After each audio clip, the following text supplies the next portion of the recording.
आज वही मेरा हल्द्वानी जाना हुआ इंदिरा हेरिटेज जी तो चला जाना हमारे बीच से, और उम्मीद नहीं की थी कि इतना जल्दी वो हमारे बीच से चले जाएंगे। उनके जाने से हम सबको एक क्षति हुई है, उसकी पूर्ति करना। इंदिरा जी एक कई बार दलीय राजनीति से भी ऊपर उठ करके बात करती थी, और उनका एक ही एजेंडा विकास का होता था।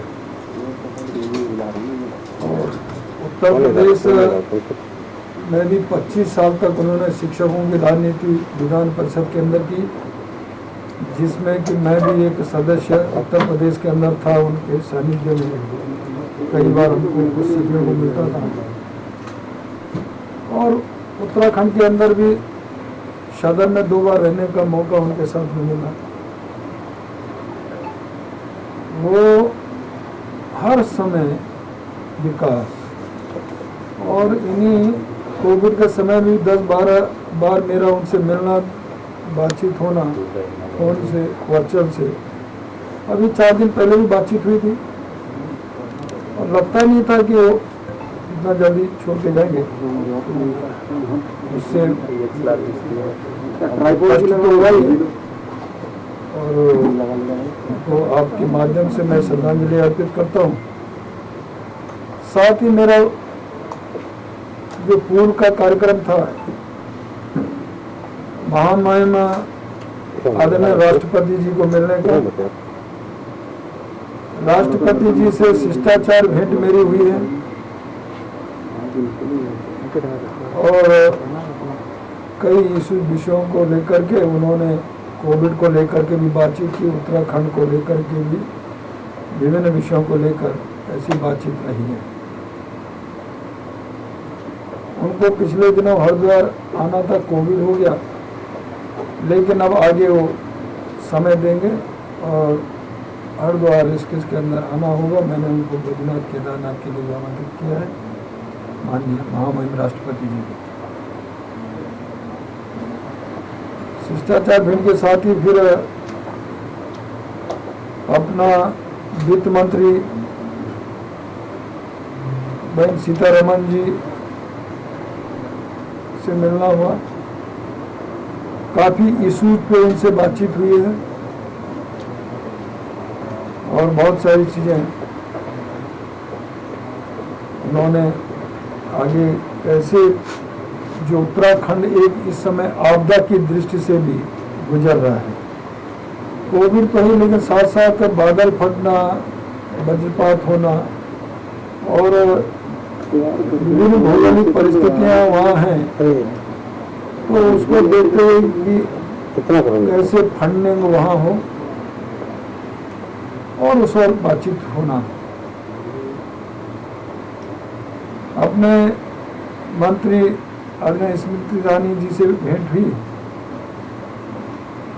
तो शिष्टाचार के साथ साथ मुद्दों पे भी, वात्सल्य योजना के तहत उनसे कुछ बातचीत, और नीचे ग्रामीण तक,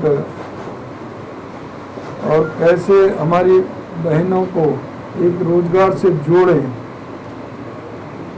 तो वहाँ का जो कलाकृतियाँ हैं, वहाँ के रिसोर्सेज हैं, और वहाँ के जिस प्रकार से आज विभिन्न प्रकार वहाँ जड़ी बूटी और उसके द्वारा कितने शोधन हो सकता है, ऐसा भी बातचीत रही है। और साथ ही मंत्री अपने आदरणीय किरण रिजिजू जी से भी बातचीत हुई, भेंट हुई है। विभिन्न खेलों की दृष्टि से, और उससे हर जिले में खेलों के माध्यम से कैसे हम उसको आगे बढ़ा सकते हैं। औली में भी एक अपना स्पोर्ट्स की दृष्टि से वहाँ एक अच्छा स्थान और क्रीड़ा के से एक बनना, और साथ में मैंने कहा कि पिथौरागढ़ धारचूला के अंदर, और वहाँ तो ऐसे टॉप 4 स्थानों पर ऐसे एक स्पोर्ट्स की दृष्टि से उनको बढ़ावा देना, उत्तरकाशी है, पौड़ी है, ऐसे कुछ विषयों को लेकर चर्चा हुई है, और वह भी आने वाले समय में दिखेगा। और माननीय धर्मेंद्र प्रधान जी, माननीय अपने मंत्री पेट्रोलियम, उनसे मिलना हुआ, अभी मैं लौटा हूँ,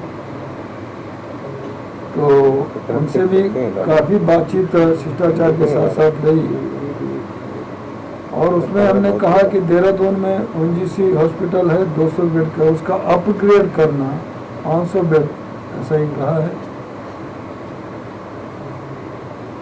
और भी आपका उनसे गैस प्लांट को लेकर के, सीएनजी को लेकर के ये भी एक रहा है। निश्चित है कि अभी बद्रीनाथ के लिए भी उन्होंने CSR फंड से हमको 75,000 करोड़ रुपया और आने वाले समय में और देंगे। गंगोत्री यमुनोत्री भी उसका पार्ट है, और भी बहुत सारी बातें हुई हैं, तो जिसका मैं उल्लेख अभी पूरा कर नहीं सकता हूँ। कुल मिलाकर के मैं ये कह सकता हूँ कि मेरी शिष्टाचार भेंट के साथ साथ योजनाओं को भी, उनको कैसे उत्तराखंड के अंदर हम आगे बढ़ाएं, और उसके लिए बजट और फंडिंग की बात मेरी है, तो मैं कह सकता हूँ निश्चित कि सभी जिन आदरणीय मंत्रियों से मैं मिला हूँ, सभी ने प्रस्ताव, हमने कुछ दिया और कुछ प्रस्ताव मांगे हैं, और सामने सामने कई जगह DPR की भी बात हुई है कि तत्काल DPR तैयार करो, और उस ओर हम आगे बढ़ेंगे। निश्चित है 1-2 महीने के अंदर सभी मंत्रालयों के काम हमको देखने को मिलेगा। यह एक हमारी रही है, और मैं इसके लिए अपने सभी, मैं महामाननीय राष्ट्रपति जी का शिष्टाचार भेंट के तहत उनका भी मैं धन्यवाद, उन्होंने जिस तरह से काफ़ी समय हमको दिया उत्तराखंड के बारे में जो चर्चा, इस कोविड को लेकर के भी, और अपने जो सभी मंत्रियों ने हमें एक अच्छा रिस्पॉन्स दिया है, उसके लिए मैं उन सबको आपके माध्यम से धन्यवाद करना चाहूँगा।